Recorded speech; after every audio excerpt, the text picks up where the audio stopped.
let's take another pitch here. This has been amazing. Okay, May, go ahead. Right. 2 minutes on the clock. How you doing? 2, 3. 2, now 2. 3. All right. 2, 2, 3. You got it. Okay, here we go. Thank you. Hi, my name is May, and Hi, this May. is Steve, Hi. and we are LeadIQ. Cool. We are automating sales prospecting. So finding quality leads is a challenge for all B2B companies. Yep. Typically, they hire SDRs, sales development reps, who needs to outreach to 300 prospects every week to get 5 demos appointment every week. This is really time consuming. 60% of them do not meet quotas. So what we are doing, we are building technology to automate prospecting by automatically helping them building a list of prospects, automatically finding email addresses and contact info, and make it easy for them to do outreach and follow-ups. Let's just show you how it works. Once you download LeadIQ Chrome Extension, you will see our sidebar Oh yeah. Okay. on the side here. And whenever you go to social pages, LinkedIn, AngelList, maybe Twitter soon. Right now, no Twitter yet. But we will automatically capture people on your browsing history. So you will see the list of people that you are visiting, and you can review them. If you think this is good for your prospect list, you can just capture. With a click on a button, we automatically gather information from all over the internet and send it and build a list and send it to a Google spreadsheet. We give you their email address. This is something that LinkedIn doesn't give. We verify and validate. What's your source for that? We actually guess. We have a permutation and email permutation So system you just that look we at other guess. people at Visa and guess how they format their names? We have email format, we have the different one, and then we validate with mail server and social sites to see whether this is a verified email. I guess. Yeah. It's awesome. But we verify. But the verify part is interesting. Exactly. And we deliver, we guarantee 95% deliverability on any emails that we Cool. verified. Cool. And they just use the verified emails. Yeah. We also built this sheet add-on so you can glance on every detail about this person in a single view. And we give information about how big the company is and the location in order to qualify their leads. Also, we sync with Salesforce CRM. So with one click to, everything goes to Salesforce. Yeah. Okay. That's really the key differentiator. Because we check everything at real time, Yep.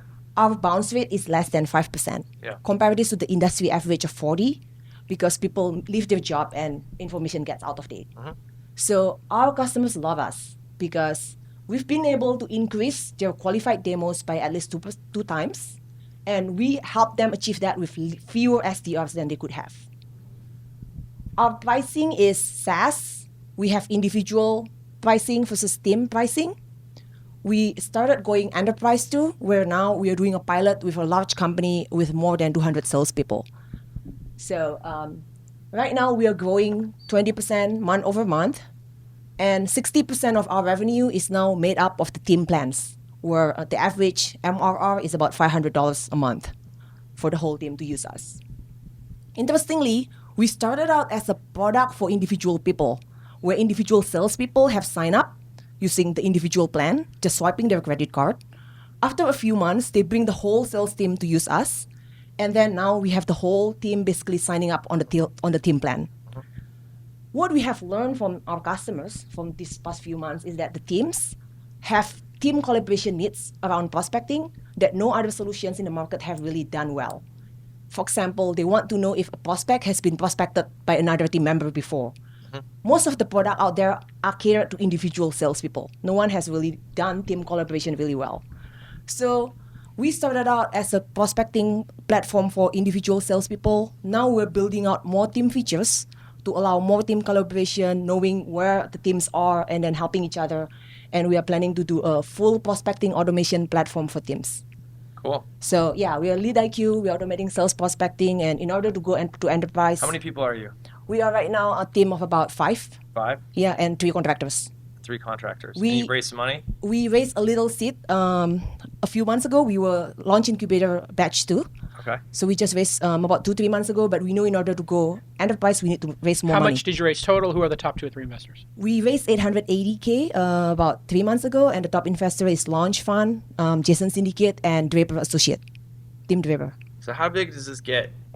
This can be... I mean, there's 2 paths for these companies. You either end up becoming another Salesforce, or you end up getting tucked into Salesforce. we think it's the second. We are not trying to compete with CRM. We are positioning ourselves before CRM, where we will be the prospecting platform to feed CRM.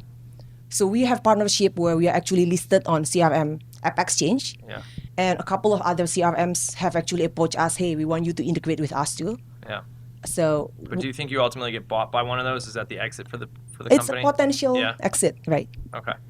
And so, or does this just become the kind of thing where you make enough cash flow, you pay yourselves, and it's great, and you pay off dividends to your investors? I think we would like to go enterprise, and we would like to actually build more features because the CRM has become just a record of database.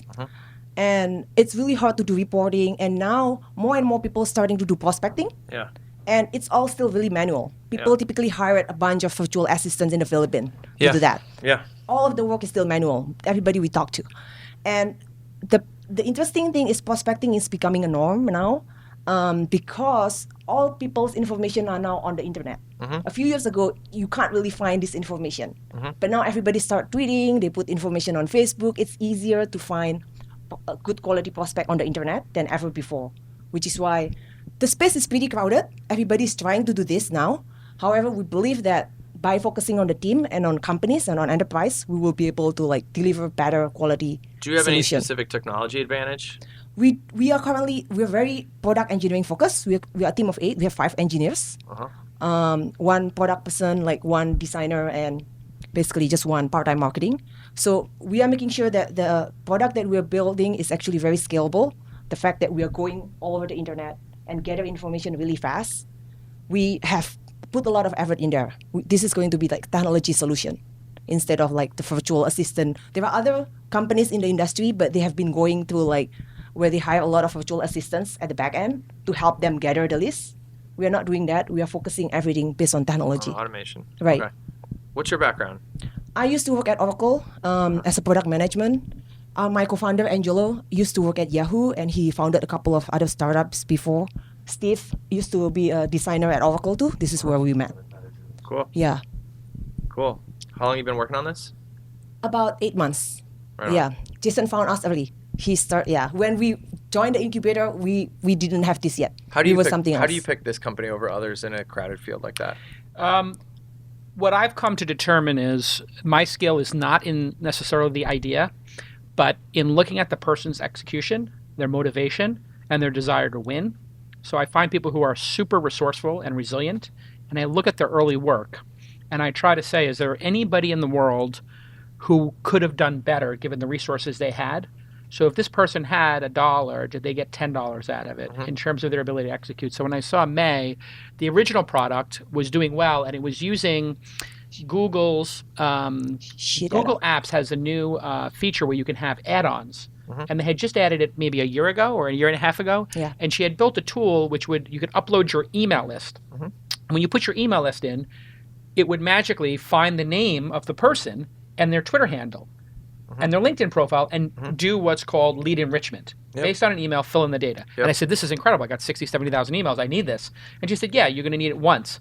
And then I said, what would be better? When she was in the incubator, I said, it would be better if, as I surf the internet, it just automatically added any Crunchbase profile, any AngelList profile, any LinkedIn profile. Just put the person's name in there for later. And she came back the next week and built it. And I said, if this person is so goddamn smart that they can listen to an idea from an angel investor who sees it all and execute and build an MVP that fast, so their ability to execute and study the market is preternatural.